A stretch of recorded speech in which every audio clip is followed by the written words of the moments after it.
आपको human anatomy आपकी finger tips पे याद होनी चाहिए।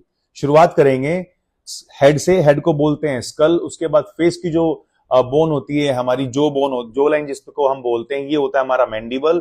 उसके बाद होता है हमारा मैक्सिला। देन आती है हमारी कॉलर बोन जिसको हम क्लेविकल बोलते हैं। फिर आता है हमारा बाइसेप्स जिसको हम ह्यूमरस बोलते हैं। बाइसेप्स के बाद हमारी जो फोरआर्म की जो बोन होती है, इसको हम बोलते हैं रेडियस और ओल्ना।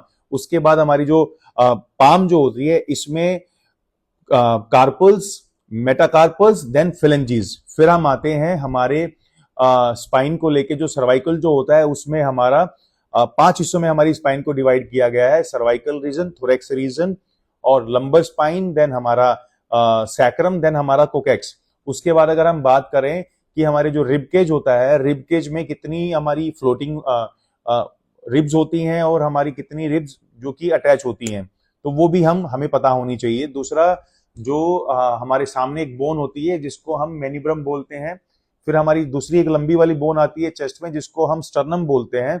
उसके बाद हम आते हैं अपने पैल्विस पे। हिप बोन को हम पैल्विस बोलते हैं, पैल्विस या पैल्विक बोला जाता है।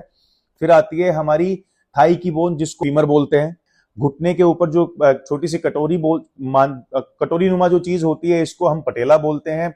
उसके नीचे 2 बोन फिर से आती है जो काफ रीजन में होती है, जिसको हम अपना टीबिया और फैबुला बोलते हैं। फिर हमारी आती है पैर की जो छोटी छोटी बोन्स होती है, उनको हम टार्सल्स, मेटाटार्सल्स और फ्लेंजिस बोलते हैं। तो दोस्तों, इस तरीके से एक जो सर्टिफाइड फिटनेस ट्रेनर होते हैं, उनको हर चीज उनकी फिंगर टिप्स पे याद होती है। किसी भी तरह का कोई अगर क्लाइंट आपके पास आते हैं किसी भी कंडीशन को लेके, तो आप अपनी बुक को खोल के नहीं बैठते।